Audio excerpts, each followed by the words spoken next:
Le 17 mars, le Parlement angolais a autorisé le déploiement d'un contingent de 500 militaires au Nord Kivu, province en proie à de violents conflits opposant les forces armées de la RDC et le mouvement du 23 mars M23 soutenu par le Rwanda. Cette province accueille déjà les troupes burundaises et kenyanes de la force régionale de la communauté est-africaine, en plus des contingents ougandais et sud-soudanais attendus. Cette décision consacre une évolution dans le rôle joué par l'Angola, dont le président João Lourenço assume la mission de la médiation dans la crise du M23, mission qui lui a été confiée l'année dernière par l'Union africaine, UA. Cette initiative pourrait-elle changer la donne sécuritaire sur intérêt où s'enlise la force régionale de la communauté d'Afrique de l'Est?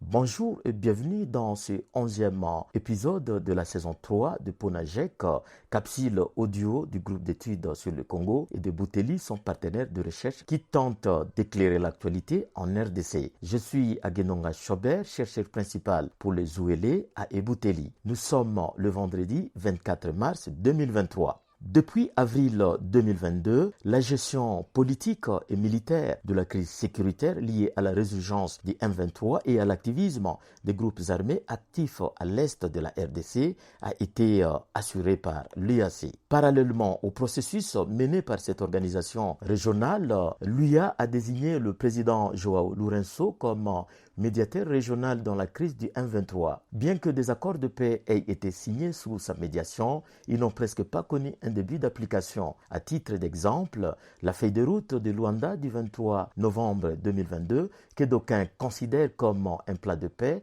pour l'est du pays, n'a pas été respectée par le M23. Ces documents prévoyaient un cessez-le-feu le 25 novembre 2022, le retrait du mouvement du 23 mars vers sa position initiale du mont Sabino à partir du 27 novembre, la reddition des armes et le cantonnement de tous les groupes armés, y compris le M23, le 30 novembre.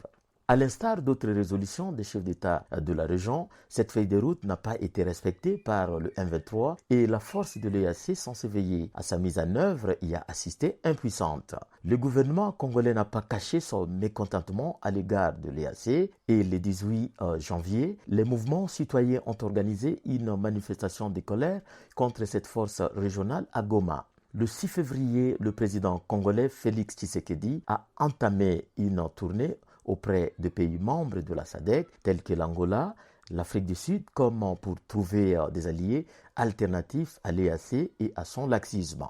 Peut-on conclure que le président congolais aurait convaincu son homologue angolais de s'impliquer militairement dans la résolution de la crise du M23? Rien n'est moins sûr. Cependant, le fait pour Kinshasa d'accepter le déploiement du contingent angolais suggère un arrangement diplomatique.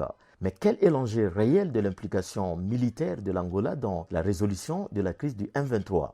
À en croire le général Francisco Furtado, ministre d'État et de la Maison de sécurité de l'Angola, ce contingent aura pour mission uniquement de superviser le processus de dissolution, de désarmement et de réintégration des forces du M23. Est-il possible de dissoudre un mouvement militaire comme le M23 sans un mandat offensif? La convergence des discours des gouvernements de Luanda et Kinshasa semble confirmer l'hypothèse d'un pas vers une alliance. En témoigne le point de presse du 13 mars tenu par Christophe Lutonula, le chef de la diplomatie congolaise, lors duquel il indiquait que la mission du contingent angolais était de vérifier si le M23 respecte le principe de cantonnement sécurisé tel que décidé par le mini-sommet d'Addis Abeba.